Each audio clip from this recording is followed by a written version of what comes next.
Hello मेरे प्यारे students, कैसे हैं आप सब। उम्मीद करता हूं कि आप लोग सब बढ़िया होंगे और क्लासेस को फॉलो कर रहे होंगे। आज हम लोग एक्सरसाइज 1.5 में क्वेश्चन नंबर 2 को पूरा सॉल्व करने वाले हैं। ये क्वेश्चन में बेसिकली हमें क्या करना होगा, देखो इस क्वेश्चन में हमें डिस्क्रिमिनांट का यूज़ करके ना कोई एक वैल्यू होगा जो कि आपका निकालना होगा। कहने का मतलब ये डिस्क्रिमिनांट का यूज़ करके हमारा क्वाड्रेटिक इक्वेशन के अंदर कोई और एक वेरिएबल होगा जिसका वैल्यू हमें निकालना पड़ेगा। जैसे क्या लिखा है, देखो by calculating let us write the value या फिर values of k for which each of the following quadratic equations has real and equal roots. यानी यहाँ पे जितना भी क्वाड्रेटिक इक्वेशन हमें दिया गया है 5 6 7, वो सारा क्वाड्रेटिक इक्वेशन का जो रूट्स है that is real and equal. ठीक है, जब ये चीज़ हमारा है, जब ये कंडीशन हमें दे रखा है, तो हमें ये बताना है कि इन सब के अंदर जो एक एक्स्ट्रा हमारे पास टर्म है दैट इज के, इस के का वैल्यू क्या होगा ये मुझे बताइए। कैसे पता लगाएंगे अब भी आपको समझाता हूँ, ठीक है ना। तो क्या हो रहा है, देखो यहाँ पे हमें ए का वैल्यू दिया हुआ है दैट इज 49, बी का वैल्यू हमें दिया हुआ है दैट इज के, एंड हमें सी का वैल्यू दिया हुआ है दैट इज 1। यहाँ तक समझ आ रहा है, ए बी सी हमने कैसे लिखा, ठीक है। अब अगर हम लोग यहाँ पे देखें क्वेश्चन में, तो अकॉर्डिंग टू क्वेश्चन हमारा क्या हो रहा है, अकॉर्डिंग टू दी क्वेश्चन हम लोग का ये हो रहा है कि b square minus 4ac, b square minus 4ac is equals to क्या हो रहा है, बोला रियल एंड इक्वल रूट्स। और मैंने लास्ट क्लास में आपको समझाया था कि रियल एंड इक्वल रूट्स का मतलब b square minus 4ac will be equals to 0। तो ये 0 के बराबर है। अब हम लोग क्या करेंगे, हम लोग जस्ट सारा वैल्यूज पुट करेंगे। तो बी के जगह पे के है तो के स्क्वायर हो जाएगा, 4 को ऐसे ही रहेंगे। ए के जगह पे हमारा 49 है तो 49 हो जाएगा, एंड सी की जगह पे 1 है तो 1 लिख देंगे, इज इक्वल्स टू क्या हो जाएगा हमारा 0। ठीक है, देन आगे बढ़ेंगे, यहाँ पे क्या लिखेंगे, के स्क्वायर। अब यहाँ पे 4 है 49 है, मैं फटाक से कैलकुलेटर निकालता हूँ और कैलकुलेट मारता हूँ। आप तो बिना कैलकुलेटर का कैलकुलेट करोगे, है ना। तो के स्क्वायर माइनस 196 आ रहा है, ठीक है, इज इक्वल्स टू क्या हो रहा है हमारा 0। देन हम लोग क्या लिखेंगे, के स्क्वायर इज इक्वल्स टू हमारा 196 उधर जाएगा तो पॉजिटिव हो जाएगा, एंड उसके बाद हमारा के इज इक्वल्स टू जो है वो प्लस माइनस रूट अंडर 196 देगा। एंड रूट अंडर 196 का मतलब क्या होता है कि के is equals two plus minus आपका 14 आएगा। ठीक है, तो के का दो वैल्यू यहाँ पे आया है, एक आपका प्लस 14 आया है, दूसरा आपका माइनस 14 आया है। ठीक है ना, ये था आपका 2.1। आपको समझ आ रहा है क्वेश्चन में क्या है, कैसे सॉल्व करना है इसको। सेम चीज़ हम लोग अप्लाई करके बाकी क्वेश्चंस को सॉल्व करेंगे। तो क्वेश्चन नंबर 2 में हम लोग फटाफट से क्या करते हैं, वैल्यूज लिख लेते हैं। तो ए इज इक्वल्स टू में क्या दे रखा है 3, बी इज इक्वल्स टू में क्या दे रखा है -5, सी इज इक्वल्स टू में क्या दे रखा है 2। यहाँ तक क्लियर है, बिल्कुल। अब ए बी सी तीनों हमें पता है। अब आगे क्या करेंगे, देखो आगे simply according to the question again यहाँ पे हम लोग लिखेंगे कि भाई क्वेश्चन के हिसाब से, जो क्वेश्चन में ऑलरेडी बोला गया है रियल एंड इक्वल रूट से, तो क्वेश्चन के हिसाब से बी स्क्वायर माइनस 4ac जो है वो आपका 0 के बराबर है। ठीक है, इसका मतलब ये होगा कि बी स्क्वायर की जगह पे -5 का स्क्वायर पुट करेंगे, 4 की जगह पे 4 रहने देंगे, ए की जगह पे 3 लिखेंगे, एंड सी की जगह पे हम लोग क्या लिखेंगे 2 लिखेंगे, इज इक्वल्स टू क्या हो जाएगा 0 हो जाएगा। ये जो -5 का होल स्क्वायर है ना, इट विल बिकम 25। ठीक है, और यह 3 दूना 6 चक 24, यानी कि कुछ ऐसा हो जाएगा। One second, we are missing something. हाँ, c इज इक्वल्स टू हमारा 2k होगा। ठीक है, तो यहाँ पे जब c इज इक्वल्स टू यहाँ पे क्या लिखना है 2k इज इक्वल्स टू 0। अब सही जा रहे हैं, ठीक है। तो यहाँ पे 3 दूना 6 चक 24, यानी कि 24k हो जाएगा, इज इक्वल्स टू 0 हो जाएगा। ठीक है, अब ये जो 24k इज इक्वल्स टू क्या हो जाएगा 25 हो जाएगा। यानी जस्ट मैं 24k का साइड चेंज करूंगा तो नेगेटिव में है वो पॉजिटिव में हो जाएगा, and then k is equals to हमारा क्या आएगा 25 डिवाइडेड बाई 24। ठीक है, तो यहाँ पे k का सिर्फ एक वैल्यू आ रहा है 25/24। k का दो वैल्यू कब आएगा, जब k आपका स्क्वायर रहेगा तो दो वैल्यू आएगा। ये था क्वेश्चन नंबर 2। क्वेश्चन नंबर 3 में बढ़ते हैं और इसको भी तुरंत सॉल्व कर लेते हैं, इजी सा है। a इज इक्वल्स टू क्या दे रखा है 9, b इज इक्वल्स टू क्या दे रखा है हमारा -24, and c is equals to क्या दे रखा है हमारा k। अगेन वही लिखेंगे कि according to the question b square minus 4ac is equals to 0। अब बी स्क्वायर माइनस 4ac का मतलब क्या हो गया -24 का स्क्वायर, एंड -4 ए की जगह पे क्या लिखेंगे 9, एंड सी की जगह पे क्या लिखेंगे k, इज इक्वल्स टू क्या हो जाएगा 0। 24 का स्क्वायर करेंगे तो क्या आएगा हमारा, तो 24 का स्क्वायर करने से 576 आ रहा है, तो यहाँ पे मैं 576 लिख दूंगा, और यहाँ पे माइनस हो जाएगा 36k, इज इक्वल्स टू क्या हो जाएगा 0। अब ये -36k का साइड चेंज करने से क्या हो जाएगा 36k हो जाएगा, और ये आपका 576 रह जाएगा। ठीक है, k इज इक्वल्स टू हमारा क्या आ रहा है 576 डिवाइडेड बाई 36, यानी कि therefore k is equals to, हम लोग फटाक से क्या करते हैं 576 जो हमारा आया है ना 576 डिवाइडेड बाई क्या करेंगे हम लोग 36 करेंगे, तो हम लोगों का जो वैल्यू आ रहा है वो आ रहा है 16। तो इस वाले केस में जो हमारा के का वैल्यू आएगा वो कितना आएगा, 16 आएगा। ठीक है ना, 3 क्वेश्चन हमने फटाफट सॉल्व कर लिया। बढ़ते हैं चौथे क्वेश्चन की तरफ। और चौथा क्वेश्चन में क्या है, जो भी है उसका वैल्यू लिख लेते हैं। a is equals to 2, b is equals to 3 and c is equals to k। अच्छा बाय द वे, आप लोगों को मतलब फ्लो समझ में आ रहा है ना, वो जो रिदम है, वो जो आपका कह सकते हो प्रोसेस है, वो समझ में आना चाहिए बस। वो प्रोसेस क्या है, वो प्रोसेस ये है कि सबसे पहले ए बी सी यानी कोएफिशिएंट का वैल्यूज को लिखेंगे, then b square minus 4ac equals to 0 लिखेंगे क्योंकि क्वेश्चन में ऑलरेडी दे रखा है कि रियल और इक्वल होगा, एंड देन बी के जगह पे बी का वैल्यू, सी के जगह पे सी का वैल्यू, ए के जगह पे ए का वैल्यू पुट करेंगे। ठीक है, तो अब यहाँ पे क्या लिखेंगे, लिखेंगे अकॉर्डिंग टू द क्वेश्चन। तो अकॉर्डिंग टू द क्वेश्चन क्या हो रहा है भाई हमारा, अकॉर्डिंग टू द क्वेश्चन ये हो रहा है कि बी स्क्वायर माइनस 4ac जो है वो आपका 0 के बराबर है। ठीक है, बी स्क्वायर के जगह पे उसका वैल्यू लिखेंगे दैट इज 3 का स्क्वायर, एंड 4 के जगह पे 4 लिखेंगे, ए के जगह पे 2 लिखेंगे, एंड सी के जगह पे हम लोग के लिखेंगे। ठीक है, इज इक्वल्स टू क्या हो जाएगा हमारा 0। अब ये जो 3 का स्क्वायर है ये आपका 9 बन जाएगा, माइनस 4 टू जा 8 के बन जाएगा, इज इक्वल्स टू 0 बन जाएगा, यानी कि 8 के इज इक्वल्स टू क्या हो जाएगा 9 हो जाएगा। ठीक है, यहाँ पे सबके सामने आप और लिखते चलना वरना फिर गड़बड़ा जाएगा। ठीक है, तो सबके सामने और लिखते चलना। अब k इज इक्वल्स टू हमारा क्या आ रहा है, k इज इक्वल्स टू हमारा 9/8 आ रहा है। क्या आ रहा है, 9/8, राइट। तो ये आपका हो गया क्वेश्चन नंबर 4, यानी कि क्वेश्चन नंबर कौन सा था ये, हम लोग क्या कर रहे थे अभी, 2 वाला कर रहे थे, राइट। तो क्वेश्चन नंबर 2.4 का जो k का वैल्यू आ रहा है दैट इज 9/8। नाउ अब देख लेते हैं क्वेश्चन नंबर 2.5। क्वेश्चन नंबर 2.5 में भी वही है, a का वैल्यू जो है आप यहाँ पे लिख दें, a का वैल्यू क्या है, तो a इज इक्वल्स टू आपका यहाँ पे है 1। ठीक है, तो 1 लिख दे रहा हूँ मैं। b इज इक्वल्स टू यहाँ पे क्या है, b इज इक्वल्स टू है -2 और अंदर में है 5 + 2k, तो मैं लिख दे रहा हूँ। And c is equals to हमारे पास क्या है 3 एंड अंदर में है 7 + 10k। ठीक है, बढ़िया। अब आगे क्या करेंगे, आगे अगर आप देखें तो अकॉर्डिंग टू दी क्वेश्चन हमें क्या पता है, हमें ये पता है कि b square minus 4ac will be equals to 0। ठीक है, यहाँ पे जस्ट हम लोग वैल्यूज को पुट कर देंगे। बी स्क्वायर की जगह पे हम लोग क्या लिखेंगे, -2 एंड अंदर में 5 + 2k का होल स्क्वायर हो जाएगा ये। ठीक है, -4a की जगह पे हमारा क्या है 1 है, तो 1 को लिख देते हैं। एंड c की जगह पे हमारा क्या है, c की जगह पे हमारा है 3 × 7 + 10k, उसको लिख देते हैं। ठीक है, एंड ये ओवरऑल किसके बराबर होगा, ये ओवरऑल आपका 0 के बराबर होगा। यहाँ तक समझ में आया, आगे बढ़ते हैं। देखो अब यहाँ पे ये वाला जो आप देख रहे हो नंबर -2, ये क्या हो जाएगा आपका, -2 जो है वो स्क्वायर करेंगे तो ये नॉर्मली 4 बन जाएगा। ठीक है, और अंदर में जो है ये आपका 4 बन गया +4, और अंदर में जो 5 है 5 + 2k उसका होल स्क्वायर होगा तो क्या बनेगा, 5 × 5 = 25 प्लस 2k का होल 2k का स्क्वायर करेंगे तो क्या हो जाएगा 4k स्क्वायर। ठीक है यहाँ तक। एंड देन जब हम लोग क्या करेंगे 2ab लिखेंगे तो 2ab क्या हो जाएगा हमारा 5 × 2 = 10 हो जाएगा, एंड 2 यहाँ पे 5 × 2 = 10, 10 × 2 क्या हो जाएगा 20, तो यानी कि +20k। ठीक है, एक बार इसको वापस से हम लोग वेरीफाई कर लेते हैं। तो -2 जो है वो आपका हो गया, -2 का स्क्वायर हो गया आपका 4, वहाँ तक ठीक है। 5 जो हो गया वो आपका बन गया 25, और 2k जो है वो आपका बन गया 4k स्क्वायर, एंड बाकी क्या हो गया 5 × 2 = 10 × 2 20k। ठीक है, तो हमने a + b के होल स्क्वायर के फॉर्मूला में इसको बीच वाले को ब्रेक कर दिया।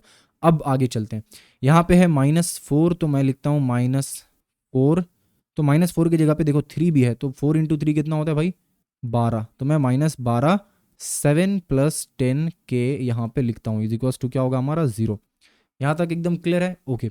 अब आगे बढ़ते हैं। ये जो आपका 25 और 100 है ये एक दूसरे से मल्टीप्लाई होगा तो हमें 100 देगा, ये 4 मल्टीप्लाई होगा तो दे देगा आपका 16k स्क्वायर, ये 20 और 4 मल्टीप्लाई होगा तो हमें देगा 80k। ठीक है, एंड देन -12 × 7 जब आएगा तो हमें क्या हो जाएगा 84 होता है ना, तो 84 हो जाएगा। एंड देन आपका 12 × 10 जो है वो जाएगा, तो क्योंकि ये नेगेटिव में है तो ऑब्वियसली ये नेगेटिव में ही रहेगा, और 120k देगा, इज इक्वल्स टू क्या हो गया हमारा 0। अब आगे फर्दर जब इसको सिंप्लीफाई करेंगे तो क्या होगा हमारा 16k स्क्वायर जो है वो 16k स्क्वायर वैसे ही रह जाएगा यहाँ पे। ठीक है, बढ़िया। और इसके अलावा अगर हम लोग देखें यहाँ पे तो यहाँ पे 80k है और -120k है, तो -120k और 80k जो है वो -40k बनाएगा। ठीक है, एंड देन आपका 100 है और -84 है, यानी कि ओवरऑल +16 देगा, इज इक्वल्स टू क्या हो गया हमारा 0। ठीक है, अब हम लोगों का एक नया क्वाड्रेटिक इक्वेशन बन गया, और वो क्वाड्रेटिक इक्वेशन में x की जगह पे क्या है हमारे पास k है, तो 16k square -40k + 16 is equals to 0, ये एक क्वाड्रेटिक इक्वेशन है। बट अभी इसको थोड़ा सा हम लोग और सिंप्लीफाई कर सकते हैं, ठीक है। कैसे करेंगे देखो, आपका यहाँ पे अगर आप ध्यान से देखो तो 16 है, 40 है और 16 है, दोनों सब में ना 8 कॉमन है। तो आप 8 को अगर बाहर निकालोगे तो ये 16 की जगह पे क्या बच जाएगा, 16 की जगह पे 2k² बच जाएगा, ठीक है। ये आपका 40 की जगह पे क्या बच जाएगा, 40 की जगह पे प्लस में या नेगेटिव में, नेगेटिव में, तो नेगेटिव में 40 की जगह पे ये आपका 5k हो जाएगा, ठीक है। एंड देन जो हमारा 16 प्लस में है वो क्या हो जाएगा, +2 हो जाएगा, इज इक्वल्स टू हमारा 0 हो जाएगा। यहाँ तक क्लियर है। अब आगे बढ़ते हैं। नेक्स्ट हम लोग क्या करेंगे, 8 को जब राइट हैंड साइड में भेजेंगे तो 0/8 इज इक्वल्स टू 0 ही रह जाएगा, यानी 2k² minus 5k plus 2 is equals to 0।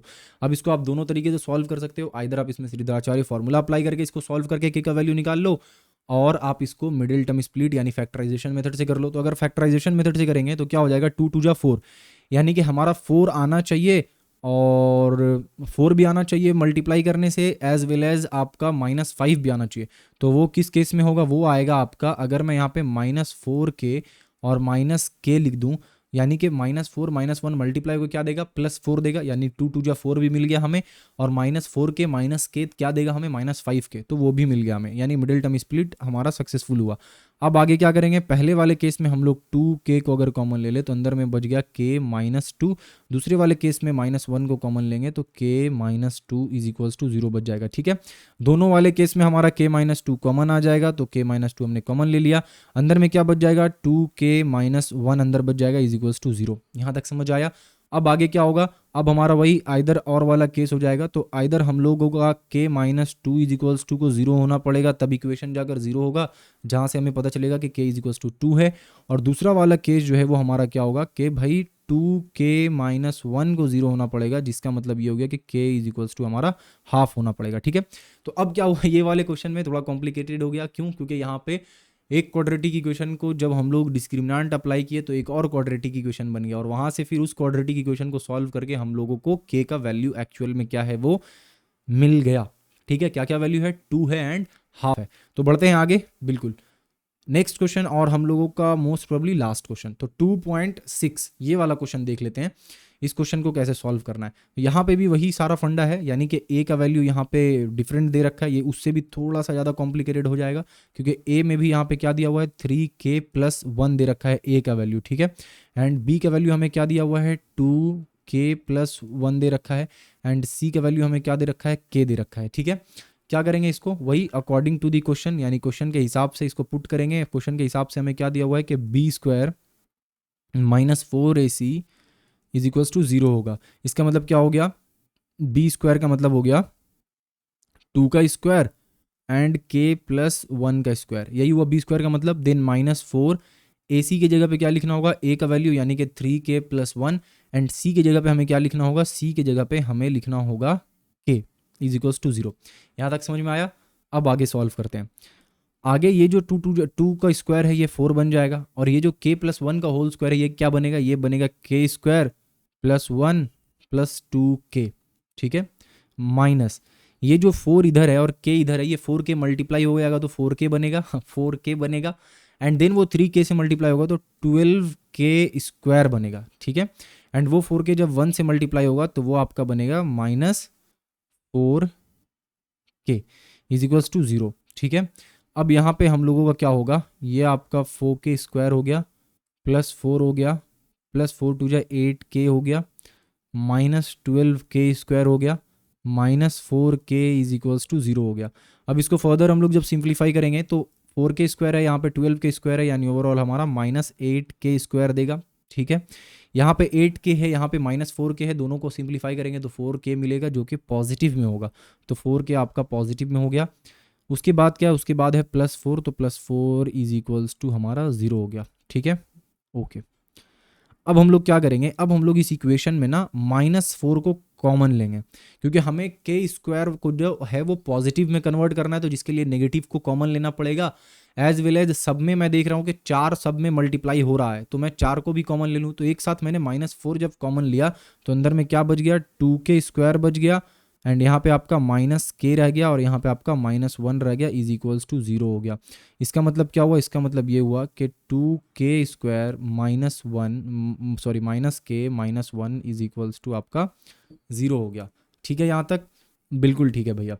अब हमें क्या करना है, अब अगेन या तो आपका मिडिल टर्म फैक्टर कर सकते हो या फिर श्रीधराचार्य फॉर्मूला अप्लाई कर सकते हो। मैं देखता हूँ मिडिल टर्म फैक्टर करके होगा या नहीं। तो 2 1 2 -2 हमें चाहिए, 2 1 2 -2 हो जाएगा। देखो कैसे होगा, यहाँ पे हमारा 2k² है तो 2k² को रख देते हैं। और हमें 2 इंटू 1 क्या होता है, 2 इंटू 1 2 होता है। तो 2 और 1 ये दोनों आपका कॉम्बिनेशन है, ये दोनों फैक्टर्स है जो हमें लेना है। सामने किसका नेगेटिव रखेंगे, 2 का, क्योंकि हमें k के सामने नेगेटिव चाहिए। तो यहाँ पे मैं -2k एंड +k लिखूंगा। ठीक है, ये दोनों को करो, जब -2 इंटू 1 करोगे तो क्या हो जाएगा, -2 भी मिल रहा है हमें, वो भी चाहिए, और -2 + 1 जो है वो -1 भी दे रहा है, वो भी चाहिए, इज इक्वल्स टू 0। अब क्या करेंगे, दोनों में कॉमन लेंगे। क्या कॉमन लेंगे भाई, पहले वाले में तो 2k कॉमन आएगा तो हमारा k-1 आ जाएगा। दूसरे वाले में हम लोग +1 कॉमन लेंगे तो हमारा k-1 आ जाएगा इज इक्वल्स टू 0। अब दोनों में k-1 है तो k-1 कॉमन ले लेंगे एंड देन हमारे पास आ जाएगा 2k + 1 इज इक्वल्स टू 0। तो अब यहाँ पे हमारे पास दो कंडीशन आएगा, एक एक्स्ट्रा और स्लाइड लेना पड़ेगा इसके लिए। तो हमारे पास दो कंडीशन आएगा, दोनों कंडीशन क्या क्या है, तो पहला कंडीशन हमारा होगा either k-1 is equals to 0, तो k-1 इज इक्वल्स टू 0। इसका मतलब क्या हो गया कि k का वैल्यू हमारा 1 के बराबर होगा। वहीं पे हम लोग अगर दूसरा केस देखें तो दूसरा केस हमारा क्या होगा, दूसरा केस हम लोगों का है 2k + 1। तो मैं यहाँ पे लिखता हूँ 2k + 1 इज इक्वल्स टू 0। इसका मतलब ये होगा कि k इज इक्वल्स टू -1/2। ठीक है, तो ये आपका पूरा का पूरा क्वेश्चन नंबर 2 रहा, जिसमें हमने क्या किया कि डिस्क्रिमिनांट को यूज़ करके, यानी डिस्क्रिमिनांट ऑलरेडी दिया हुआ था उसको यूज़ करके हमने क्या किया, जो एक एक्स्ट्रा वेरिएबल था हमारे इक्वेशन में, उस इसके एक्स्ट्रा वेरिएबल का हमने वैल्यू फाइंड आउट किया। तो आई होप कोई आपको ये क्वेश्चन नंबर 2 का जो भी कॉन्सेप्ट था वो अच्छे से समझ में आया होगा। नेक्स्ट क्लास में एक नया कॉन्सेप्ट सीखेंगे और उस कॉन्सेप्ट में हम लोग उसमें हम लोग बेसिकली क्या सीखेंगे कि अगर हमारे पास रूट दिया हुआ है, अगर हमारे पास रूट्स दिया हुआ है तो उस रूट्स को यूज करके कैसे हम लोग क्वाड्रेटिक इक्वेशन फ्रेम करेंगे। अभी हम लोग क्या कर रहे थे, देखो अभी हम लोगों के पास क्वाड्रेटिक इक्वेशन दिया हुआ था, हम लोगों के पास क्या दिया हुआ था, हम लोगों के पास क्वाड्रेटिक इक्वेशन दिया हुआ था। हम लोग क्या कर रहे थे, हम लोग भाई इस वाले क्वाड्रेटिक इक्वेशन से इसका रूट्स पता कर रहे थे, इसका रूट्स पता कर रहे थे। तो अब तक जितना भी हमने किया यही किया, लेकिन अब जो है वो प्रोसेस उल्टा होगा, यानी हमें रूट्स तो पहले से पता है। जैसे कि देखो यहाँ पे 4 और 2, ये क्या बोला गया है कि क्वाड्रेटिक इक्वेशन का दो रूट्स क्या क्या है, 4 और 2 है। तो रूट्स हमें पहले से पता होगा एंड हम लोग क्या करेंगे, हम लोग जो है वो क्वाड्रेटिक इक्वेशन को फ्रेम करेंगे। ठीक है, तो ये हम लोग सीखेंगे नेक्स्ट की क्लास में, बहुत ही मज़ा आएगा। आप लोग जरूर उस क्लास को अच्छे से अटेंड करना और आज की क्लास में जो भी सीखा है उसको प्रैक्टिस करना आप लोग। ठीक है, इसी के साथ मिलते हैं आपसे नेक्स्ट क्लास में, जो कि आपका हर रोज़ शाम 7 बजे हो रहा है एक्सेप्ट संडे। ठीक है ना, तो मिलते हैं आप लोगों से नेक्स्ट क्लास में, तब तक के लिए अपना ढेर सारा ख्याल रखिए। Thank you.